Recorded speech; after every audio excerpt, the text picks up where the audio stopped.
Jemele Hill, welcome back. Welcome home. Welcome, Jemele. Let's go to work. Answer the question. Good to be here. I might actually shed a thug tear if you mute me today, one of the few times that'll ever happen. I'm going to mute you today, but please go ahead. Yeah. But look, the Eagles won for a very simple reason. Unlike Jacksonville, they actually played to win the game. Shout out to Herm Edwards.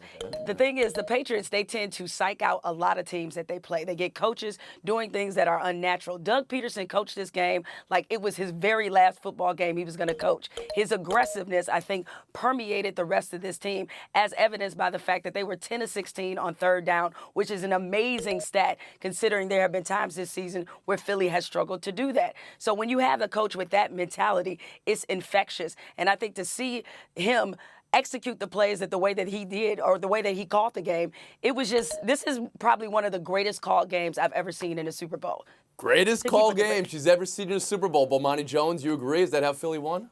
I mean, that's a strong part of it, but a big reason why the play calling could be what it was is that Nick Foles was dealing. Like, when we got to this postseason, given the way that he closed out the year, it was fair to wonder whether they were a quarterback away and that this franchise was going to be tortured because this was their chance and their superstar quarterback went down. Nick Foles, between the Vikings game and this game, was mind-blowingly good. Good in a way that I don't think that anybody could honestly say that they expected him to be. Throwing for 370 yards, throwing for 3 touchdowns, and having the hands to bring in the other one when Tom Brady himself couldn't catch the big pass when it came down to it. Like, this is something I never thought was possible. Not just the Eagles winning a Super Bowl, but the homie Foles.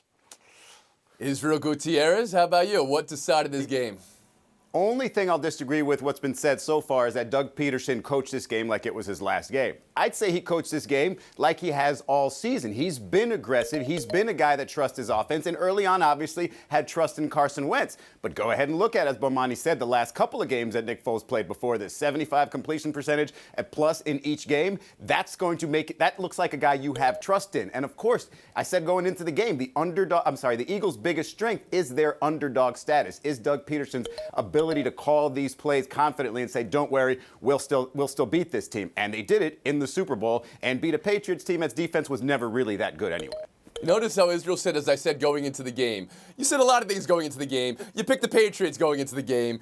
Take a mute right here. Bob Ryan, you're in Boston. I know we just talked about the reason why the Eagles won, but please, from the Patriots' perspective, how did New England lose this game? Well, first of all, where's the tuck rule when you need it? Ooh, listen to that voice. That sounds like a loss there as well. Ooh. Too soon.